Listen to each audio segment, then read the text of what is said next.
సుబ్బలక్ష్మి అమ్మాళ్ళు. వంటవారితోటి భగవాన్ అనుబంధం ప్రత్యేకంగా ఉండేది. వారితోటి ముఖ్యంగా బాల్య వితంతువులతోటి ఒక మిత్రునిలా మెలిగేవారు ఆయన. వారితో కలిసిమెలిసి ఉన్నట్లు కనిపించినప్పటికీ గొప్ప పండితులకు తాను చేసే బోధని వారికి కూడా చేసేవారు. తన బోధలోని నిజమైన లోతులను వారు గ్రహించేటట్లు చేసేవారు. సద్గురువు అత్యున్నతమైన బోధను నిష్పక్షపాతంగా అందరికీ ఒకే విధంగా చేస్తారనడానికి ఇదే గుర్తు. వారణాసి సుబ్బలక్ష్మి అమ్మాళ్ 16 ఏళ్ల వయసుకే వితంతువుగా మారింది. ఆమెకున్న ఒకే ఒక ఆధారం ఆమె తల్లి. ఆమె కూడా గట్టి ఆధ్యాత్మిక సాధకురాలు. వారు నెల్లూరు దగ్గరలో ఉన్న ఒక గ్రామంలో ఉండేవారు. వాళ్ళు తరచుగా యాత్రలకు వెళ్ళి ఇతర ఊళ్ళలో ఉన్న ఆలయాలను సందర్శించేవారు. అలా ఒక యాత్రలో వాళ్ళు అరుణాచలానికి వెళ్ళారు. విరూపాక్ష గుహలో ఒక చిన్న ముని ఉన్నారని విని అక్కడికి వెళ్ళారు. భగవాన్ చూడంగానే సాక్షాత్తు అరుణాచలులే మానవ రూపం ధరించి వచ్చారని విశ్వాసం వారికి కలిగింది. ఆమె మాటల్లోనే చెప్పాలంటే ఆయనకప్పుడు సుమారు 30 సంవత్సరాల వయసు ఉంటుంది. ఆయన పుటం పెట్టిన బంగారం వలె మెరిసిపోతున్నారు. ఆయన కళ్ళు తామర రేకుల్లా ప్రకాశిస్తున్నాయి. ఒక గాఢమైన శాంతి ఆయన ఆవరించి ఉన్నది. ఆమెకు 31 సంవత్సరాల వయసు ఉన్నప్పుడు ఆమె మరల భగవాన్ వద్దకు వచ్చారు. అప్పటి భగవాన్ కొండపాదం వద్ద ఉన్న రమణాశ్రమానికి వచ్చేశారు. అప్పుడు చాలా కొద్ది సమయమే ఉన్నారు. 1 సంవత్సరం గడిచింది. ఆమెకి భగవాన్ సన్నిధిలో ఉండాలని కోరిక ఉంది కానీ రాలేకపోయింది. ఒకరోజు స్వప్నంలో ఆమె బాగా తెలిసిన పండితులొకరు కనిపించి, ఎక్కడో వెతవలసిన అవసరం నీకేమున్నది, నిన్ను నువ్వు భగవాన్ రమణకు సమర్పించుకో, ఆయన స్వయంగా దైవమే, ఆయన నీకు మోక్ష మార్గాన్ని చూపిస్తారు అన్నారు. నెల్లూరు పర్వతమ్మాని స్నేహితురాలతో కలిసి ఆమె భగవాన్ వద్దకు వెళ్ళారు. వారిద్దరూ కాశీకి వెళ్ళి జీవితమంతా ఆ పవిత్ర నగరంలోనే గడపాలని నిర్ణయించుకున్నారు. అటువంటి గొప్ప యాత్ర వెళ్లే ముందు భగవాన్ వద్ద ఆధ్యాత్మిక బోధ పొంది వెళదామని భగవాన్ వద్దకు వచ్చారు. ఆమె భగవాన్ అడిగారు, ఆత్మ అంటే ఏమిటి? సర్వత్రా వ్యాపించిన ఆకాశమా, లేక అన్నిటినీ చూసి సాక్షిగా ఉండే ఎరుక అని భగవాన్ ఆమె నిశ్చయంగా చూసి అన్నారు. ఆత్మలో నిశ్చలమై ఉండు, ఏ విధమైన ఆలోచనలు లేకుండా. ఆత్మ యొక్క స్వభావాన్ని గురించి చింతించకు. తన మనసంతా కరిగిపోతున్నట్లు సుబ్బలక్ష్మి అమ్మాళ్ళకి అనిపించింది. ఏ ఆలోచన రాలేదు. ఆమె మనసంతా గాఢమైన శాంతితో నిండిపోయింది. వారణాసి యాత్రను వదిలేసి తిరువణ్ణామలై టౌన్లో ఉండి ప్రతిరోజు ఆశ్రమానికి వస్తూ మౌనంలో శాంతిలో కాలం గడిపేది. అప్పుడు భగవాన్ సోదరి అలివేలమ్మాళ్ కోరటంతో ఆశ్రమంలోని వంట పనిలో సాయం చేయడానికి అంగీకరించింది. వంటగదిలో భగవాన్ సాన్నిధ్యం దొరకటంతో ఆమె కొంత ఊరట కలిగింది.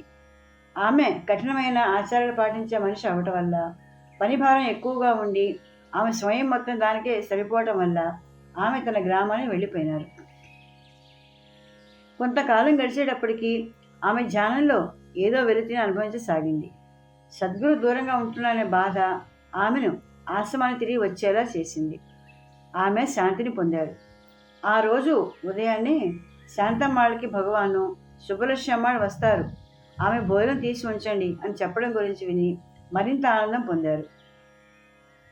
ఆయన యొక్క అవ్యాజ్యమైన ప్రేమ తను లేనప్పుడు కూడా తన పట్ల కలిపిన శ్రద్ధ ఆమెను ఉండిపోయి ఆయన సేవ చేసేలా చేసినాయి. మరలా పనిభారం తను ధ్యానం చేసుకోనటం లేదని ఆమె భావించసాగారు. భగవాన్ ఆమె బాధను అర్థం చేసుకొని ఒకరోజు ఆమెతో అన్నారు, నువ్వు ధ్యానం గురించి ఇంకా తపన చెందుతున్నట్టు కనిపిస్తూ ఉంది. అవును భగవాన్, ఇక్కడ నాకేముంది, భగవాన్ ఎడతెరలేని పని తప్ప అన్నారు ఆమె. భగవాన్ ఆమెను చూసి చిరునవ్వు నవ్వి అన్నాడు, నీ చేతులు పనిచేస్తుండవచ్చును, కానీ నీ మనసు నిలకడగా ఉండవచ్చును. ఏదైతే ఎప్పటికీ చెలింపదో అదే నీవు, దాన్ని గుర్తించు. అప్పుడు నీకు పని భారం అనిపించదు. నువ్వు ఈ శరీరాన్ని అని, నువ్వు పనిచేస్తున్నానని భావిస్తే నీ జీవితం ఒక అంతులేని పనిగా అనిపిస్తుంది. నిజానికి మనసు పనిచేస్తుంది, శరీరం కాదు. నీ శరీరం విశ్రాంతిగా ఉన్నంత మాత్రాన నీ మనసు కూడా విశ్రాంతిగా ఉంటుందా? నిద్రలో కూడా కలలతో మనసు తీరుబాటు లేకుండా ఉంటుంది. ఆమె అడిగారు, నేను నేను ఈ శరీరాన్ని కాను అని ఎల్లవేళ ఎందుకు గుర్తించుకోలేకపోతున్నాను? భగవాన్ నవ్వి అన్నారు, ఎందుకంటే నువ్వు ఇంకా తగినంత జ్ఞానానుభవం పొందలేదు కనుక. సుబ్బలక్ష్మి అమ్మాள் తరచుగా ఉపవాసాలు చేస్తూ ఉండేది. ఆమె ఒక ప్రాచీన గ్రంథంలో ఇలా ఉన్నట్టు చదివింది, ఎవరైతే తనను తాను కోరుతారో అతడు తన శరీరాన్ని పట్ల శ్రద్ధ వహిస్తే తనను నది దాటించమని ఒక ముసలిని కోరినట్లు అవుతుంది. ఆమె భగవాన్ని ఈ విషయాన్ని చూపింది. నువ్వు మారమని దాని అర్థం కాదు, నువ్వు నీ శరీరాన్ని హింసించనక్కర్లేదు. దాని అర్థం శరీరానికి అవసరమైన దానికంటే ఎక్కువ ఇవ్వద్దని. నీ మనసుతో ఆత్మవిచారణ చేస్తూ నీ శరీరాన్ని దాని పని చేసుకోనివ్వు. అది నీకు ఆటంకం కాకుండా ఉంటుంది. దీనికి స్వచ్ఛమైన తాజాగా తయారైనది తగు మోతాదులో ఉండే ఆహారాన్ని తీసుకోవటం అవసరం. మరొకసారి కాషాయ వస్త్రాన్ని ధరించి బిచ్చమెత్తుకుంటాన్ని కోరగా భగవాన్ గట్టిగా వారించి, నీకు రంగుబట్టలు వైరాగ్యాన్ని ఇస్తాయా? సన్యాసం అంటే ఏమిటో ముందు తెలుసుకో అన్నారు. ఒకరోజు కొంతమంది భగవాన్ ఎదుట కూర్చొని గురువుని పొగడుతూ పాడసాగారు. భగవాన్ పాట మధ్యలో లేచి వెళ్ళిపోయినారు. ప్రార్థనలు, పొగడ్తలు ఎవరిని ముందు నడిపించలేవు. సద్గురువు యొక్క ఒక కరుణాపూరితమైన చూపే నిజమైన జ్ఞానాన్ని ఇస్తుంది. తాను భగవాన్ యొక్క కటాక్ష పూర్తిగా ఒకసారి కాదు అనేకసార్లు పొందానని ఆమె గర్వంగా భావించారు. మన్నాడు భగవాన్ ఆమె వైపు చూసి అన్నారు, 6 నెలల పిల్లలాగా ఉంటే గాని నిజమైన జ్ఞానానికి చేరువయ్యే అవకాశం లేదు. భగవాన్ సన్నిధిలో జీవించడమే గొప్ప సాధన. ఎప్పుడూ ఆయనతో అలాగే ఉండేది. ఆయన వద్దకు ఎవరు వెళ్ళినా ఆయన వారి స్థాయి దిగి మాట్లాడేవారు. ఆయన మాటలు, కదలికలు, కంఠస్వరము ఆయన చుట్టూ ఉన్నవారికి తగ్గట్టుగా మారిపోయేవి. చిన్నపిల్లలకు వారితో ఆటలాడే చిలికాని వలె, కుటుంబీకులకు గొప్ప సలహాదారు వలె, పండితులకు జ్ఞానరూపం వలె, యోగులకు నిజాన్ని వచ్చే దేవుని వలె అనిపించేవారు. ఆయన తనను వారిలో చూసేవారు, వారు తమను ఆయనలో చూసేవారు. వారి హృదయాలు ఆయన పాదాలకు శాశ్వతమైన ప్రేమతో బంధింపబడేవి. ఆయన కేవలం ఉండటం ద్వారానే బలమైన ఐకమత్య భావాన్ని ప్రసరింపజేసేవారు. ఏ విధంగానైతే మంట కాంతిని ప్రసరింపజేస్తుందో ఆ విధంగా భగవాన్ జ్ఞానము, కరుణల యొక్క ప్రతిరూపమే. ఆయన మా లోపాలను, తప్పులను పట్టించుకోకపోయినా మేము ఆయన బోధలను పొల్లుపోకుండా అనుసరించేటట్లు చేసేవారు. కొన్నిసార్లు ఒక పనిని ఆయన తృప్తిపడే వరకు మళ్ళీ చేయాల్సి వచ్చేది. అది ఆయన కొరకు చేసేవారా? దానివల్ల ఆయన ఉపయోగం ఏముంటుంది?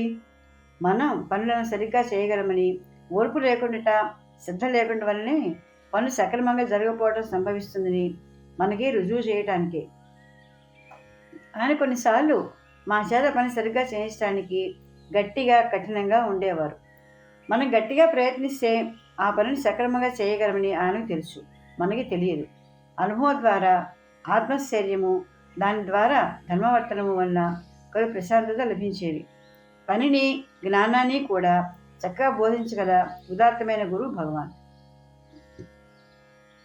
గురు శిష్యులుగా వారి అనుబంధం యొక్క లోతు తెలుపుటకు సుబ్బలక్ష్మి అమ్మ ఇలా అన్నారు, ఆయన సన్నిధిలో ప్రతి క్షణము ఆయన దైవమైననే భావన మాలో ఉండేది.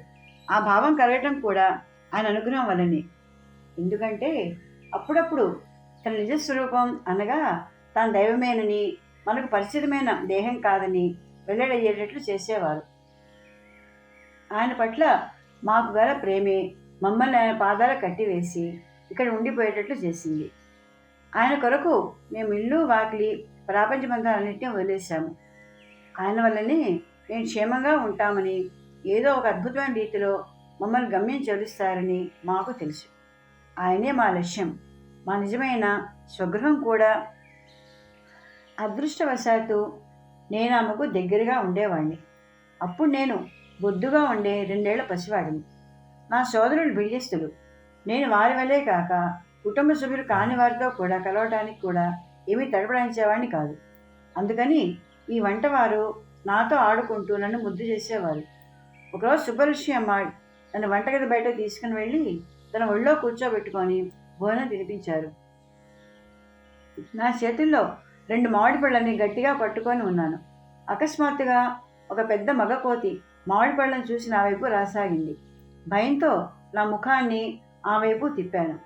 ఆమెను కాపాడటానికి సిద్ధపడింది. తన 2 చేతులతో చుట్టివేసి నా కోతి నుండి రక్షణ కల్పించింది. దానివల్ల తను జరగబోయే అనర్థం గురించి ఆమె పూర్తిగా తెలుసు. ఆ కోతి కసితో ఆమె చేతిని కండ ఊడిపోయేలా కొరిగింది. తీవ్రంగా రక్తం కారుతూ ఉండగా ఆమె నన్ను ఎవరి చేతికో అప్పగించింది. అందరూ ఆమెకు రేబీస్ వ్యాధి సోకుతుందేమో అని భయపడ్డారు. అప్పట్లో రేబీస్కి మందు లేదు. దేవుని దయవలన ఆమెకేమీ జరగలేదు. ఆమెను హాస్పిటల్లో చేర్చారు. ఆమె జీవితాంతము ఆమె చేతిపై లోతైన గాయం తాలూకు మచ్చ ఉండేది. నేను ఆ సంఘటన గురించి మర్చిపోయినాను. నేను పెద్దయిన తర్వాత ఆమె చేతిపైన మచ్చను చూపి, మీ చేతి మీద ఈ మచ్చ ఏమిటి అని అడిగాను. నా చిన్నతనంలో నన్ను కాపాడే ప్రయత్నంలోనే ఆమెగా గాయమందని విని నేను తలడిల్లాను. సుబ్బలక్ష్మి అమ్మాడు ఇలా పలుకుతూ నన్ను ఊరడించారు. వద్దు వద్దు, బాధపడకు. నేనే నీ కృతజ్ఞత చెప్పుకోవాలి. ఎందుకంటే ఆ సంఘటన జరిగిన చాలా రోజుల వరకు భగవాన్ దృష్టి నాపై ఉండేది. ఆయన ఎప్పుడు అడుగుతూ ఉండేవారు, నీ గాయం ఎలా ఉంది, నయమైందా అని. కేవలం ఆయన చూపే నాకు రేబీస్ రాకుండా కాపాడింది. అందుకని నేనే నీ కృతజ్ఞతలు తెలుపుకోవాలి.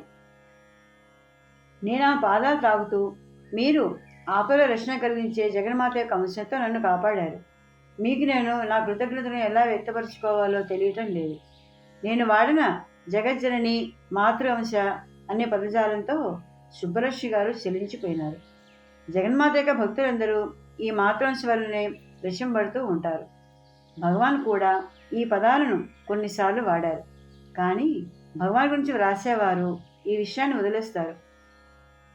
ఎందుకంటే అది వారికి అర్థం కాదు కనుక. భగవాన్ 2-3 సార్లు ఈ మాటలను జగజ్జనని తన జీవితంలో జోక్యం చేసుకుంటున్నట్లు, తన జీవితం ప్రభావితం చేస్తున్నట్లు అన్నారు. శాంతమ్మాళ్ తనతో చెప్పిన విషయాన్ని ఆమె నాతో చెప్పారు. ఆమె స్వప్నంలో భగవాన్ హాల్లో కూర్చొని ఉన్నారు. ఆయన పక్కన అందమైన రూపంతో, కళ్ళు చెరే కాంతితో మెరిసిపోతున్న ఒక దేవత ఉన్నారు. అదే సమయంలో అదే రూపంతో మరొక దేవత ఆశ్రమం చుట్టూ తిరుగుతూ తన విధులు నిర్వర్తిస్తున్నారు. అదేమిటో అర్థం కాక ఆమె భగవాన్కి తన స్వప్నం యొక్క వివరాలు తెలిపారు. భగవాన్ దాదాపుగా నిజమన్నట్టుగా తల ఊపి ఇలా అన్నారు, అవును, నేను కొండపై ఉన్నప్పుడు ఒక ఆమె వచ్చిన భోజనం పెడుతూ ఉండేవారు. ఆమె పేరు అఖిలాండమ్మాళ్. ఆమె భోజనం వడ్డించేటప్పుడు నా పక్కన మరొక విస్తరణ ఎక్కువగా ఉంచేవారు. అందులో భోజనం కూడా వడ్డించేవారు. నేను ఎవరి కోసం ఆ విస్తరణ ఎక్కువగా ఉంచారు అని అడగ్గా, అది అమ్మకు అని ఆమె బదులిచ్చారు. కొంచెం సేపు ఆగైన అఖిలాండమ్మకు కూడా మీ వచ్చిన కళ్ళలాంటి కలే వచ్చింది. సుబ్బలక్ష్మి అమ్మాడు ఇంకా ఎలా చెప్పసాగారు. అప్పు శాస్త్రి భార్యకు సంబంధించి నేను సంఘటన చూశాను. ఆ రోజుల్లో కాఫీ అనేది అరుదైనది, విలాసవంతమైనదిగా భావించబడేది. అందుకని ఆశ్రమాన్ని వచ్చే భక్తులు కాఫీ తీసుకుని వచ్చేవారు. భగవాన్కి అది ఏమాత్రం ఇష్టం ఉండదని తెలియక అప్పు శాస్త్రి భార్య ఒక పెద్ద పాత్ర నిండా చాలా మంచి కాఫీ తెచ్చారు భగవాన్ కొరకు. భగవాన్ అన్నారు, మీకు తెలుసును కదా నా కాఫీ ఇష్టం ఉండదని. అప్పు శాస్త్రి భార్య అన్నారు, నేనేం చేయను, పార్వతీమాత ఆలయం ముందు నిల్చొని నాకు సైగ చేశారు. నా బిడ్డ కాఫీ లేకుండా ఉన్నాడు, కొంత కాఫీ తయారు చేసి ఆయన పట్టుకుని వెళ్ళు. నన్ను నిందించవద్దు, ఇది అమ్మ ఆజ్ఞ. భగవాన్కు ఆ కాఫీ తాగటం తప్ప తప్పించిన దారి లేకపోయింది. కానీ ఆయన ఇలా అన్నారు, అమ్మకు నా జీవితంలో జోక్యం చేసుకుంటూ నా దారికి అడ్డం రావటం తప్ప వేరే పని లేనట్లుంది. ఇది ఇంతకుముందు నేను కొండపై ఉన్నప్పుడు కూడా జరిగింది. నేను ఆ సంఘటన వివరించమని సుబ్బలక్ష్మమ్మని కోరాను. అయితే అది ఇప్పటికే కొన్ని పుస్తకాలు రాయబడింది. భగవాన్ కొండపై ఉంటూ ఉండేవారు. అప్పటికి ఒక క్రమబద్ధమైన చర్య ఏమీ ఉండేది కాదు. ఉదయం 8 గంటలకి అక్కడ ఉన్న వారందరూ ఒక చోట చేరి తెచ్చిన భిక్షను అందులో కలిసి తినేవారు. ఆ భోజనం ఎప్పుడు శ్రద్ధలమై ఉండేది. ఒకసారి ఆ భోజనం అయిపోతే వాళ్ళంతా ఎవరు ఇష్టం వచ్చిన పని వాళ్ళు చేసుకునేవాళ్ళు. భగవాన్ రోజంతా కొండపై తిరుగుతూ ఉండేవారు. ఎంతగా తిరిగేవారంటే ఈ గిరిపై నేను కాలు మోపిన చోటు ఒక అంగుళం కూడా లేదు అని ఒకసారి అన్నారు. అలాంటి రోజుల్లో ఒకనాడు మోటుగా కనిపిస్తున్న ఒక కట్టెలు కొట్టిన స్త్రీ ఆయన దారికి అడ్డంగా నిలబడటం చూశారు. భగవాన్ వెళ్లే దారిలో కాళ్ళ వెడల్పుగా చాచి నిల్చున్నది ఆ స్త్రీ. ఆ స్త్రీ తన కాళ్ళను అడ్డు తొలగించలేదు. భగవాన్ ఆ కాళ్ళను దాటి ముందుకు వెళ్ళలేదు. భగవాన్ తటపటాయిస్తూ ఆమె ఎదుట నిల్చుని ఉండగా ఆమె తిట్ల వర్షం కురిపించసాగింది. ఆమె అని ఇలా అడిగింది, నువ్వు ఎందుకు ఎప్పుడు చూసినా తిరుగుతూ ఉంటావు? నిలకడగా ఒక చోట ఎందుకు ఉండవు? భగవాన్ ఆమె మాటలను హృదయపూర్వకంగా స్వీకరించి తర్వాత స్కందాశ్రమం నుంచి ఎప్పుడూ కదిలేవారు కాదు. తర్వాత రమణాశ్రమానికి వచ్చారనుకోండి, ఆ తర్వాత కూడా ఎప్పుడో షికారుగా తప్ప పెద్దగా ఎక్కడికి వెళ్ళేవారు కాదు. నేనేదో అడగాలని ఆతృత పడుతూ ఉండగా సుబ్బలక్ష్మణులు ఇలా చెప్పారు. ఆ గ్రామీణ స్త్రీ ఎవరు అని మేము భగవాన్ అడుగుగా భగవాన్ స్వయంగా అన్నారు, వేరెవరు అవుతారు? జగన్మాత అమ్మగాక. నాలో భక్తి పారవశ్యం పొంగి పొర్లుతూ ఉండగా నేను ఆమె భగవాన్ గురించి ఎలా భావించేవారో చెప్పని వినయంగా ప్రాధేయపడ్డాను. ఆమె అన్నారు, నాకు భగవానే తల్లి. ఎవరైనా సరే ఆయన తల్లిగా భావించి ఆయన చేరువైతే ఆయన గట్టిగా అంటిమెట్టుకొని ఉండడం తేలికవుతుంది. నేను చూసిన తల్లులందరిలోకి నిస్సందేహంగా కరుణాపూరితమైన తల్లి ఆయన. చదువులేని వితంతువును, సంఘంచే వెలివేయబడ్డ దాన్ని నాకు ముక్తి అనేది ఆశించగలిగే స్థితి ఉన్నదా? ఆయన నా హీన స్థితి నుండి లేవనెత్తి తన అనుగ్రహంతో నన్ను విముక్తి చెందించారు. ఈ సుబ్బలక్ష్మణులు చెప్పిన కథనాలన్నీ నాకెంతో సంతోషాన్ని కలిగించింది. ఎందుకంటే భగవాన్ యొక్క ఈ రక్షించే మాతృంశ ఇప్పటికీ ఆయన భక్తులకు స్పష్టంగా తెలుస్తుంది. వినటానికి చెవులు, చూడటానికి కళ్ళు ఉంటే చాలు ఈ రక్షించే మాతృంశ అర్థం చేసుకోవటానికి. ఒకసారి శ్రీకృష్ణుని ఉదాహరణ చెబుతూ ఆమె నాతో అన్నారు, మీకు తెలుసా, యుగాల కిందట భగవంతుడు గొల్లవానిగా వచ్చి గొల్లపాలుగా మోక్షాన్ని ఇచ్చారు. అదేవిధంగా భగవాన్ వంట పనిలో ప్రవేశించి మా ఓటి అజ్ఞానైన స్త్రీని కాపాడారు. భగవాన్ పట్ల ఆమె భావాన్ని చూసి నేను చెల్లించిపోయినాను.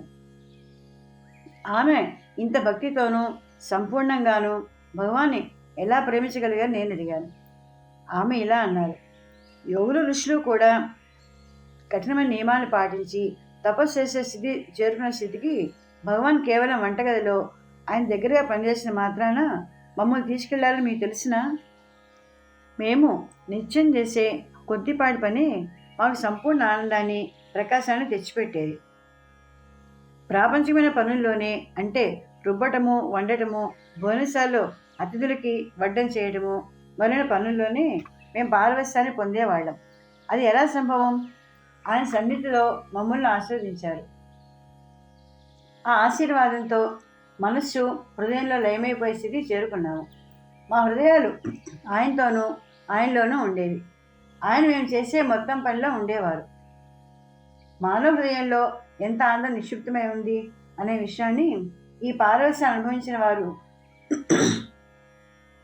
కనీసం ఊహించిన కూడా లేరు. తన సద్గురువు శ్రీ రమణులను పూజ్యభావంతో తలుచుకుంటూ చేతులు జోడించి ఆమె అన్నారు, భగవానే మా నిజమైన గమ్యము, మా గృహము. మాకు ఆయన ఒక్కరే ఉన్నారు. ప్రకాశవంతమైన రూపం చాలు మాకు. ఆయన ఎంతో గొప్ప గురువు అని తెలుసుకోవాలంటే ఆయనతో కలిసి జీవిస్తూ, ఆయనతో కలిసి పనిచేస్తూ ఉండాలి. అనుదినము చేయబడిన చిన్న చిన్న పనుల ద్వారా ఆయన మాకు వేదాంతంలోని ఉన్నతమైన సత్యాన్ని బోధించేవారు. మాపై ఆయన ప్రభావం యొక్క లోతు, విస్తారము ఎంతగా ఉన్నాయో తెలుసుకోకుండానే మా స్వభావం కూకటి వేళ వరకు మారిపోయింది. ఆయన తన అపారమైన కరుణ ద్వారా మమ్మల్ని సంపూర్ణ జ్ఞానంలోకి నడిపించారు. ఆ క్షణంలో జగన్మాత అంశగా సుబ్బలక్ష్మి అమ్మాయికి నేను సాష్టాంగ పడ్డాను. ఆమె శరీరాన్ని కాపాడారు. ఆమె నాకు విషయాలన్నీ తెలపడం ద్వారా దైవరాజ్యం నా కళ్ళ ముందు క్షణకాలం పాటు కనిపించేటట్టు చేశారు.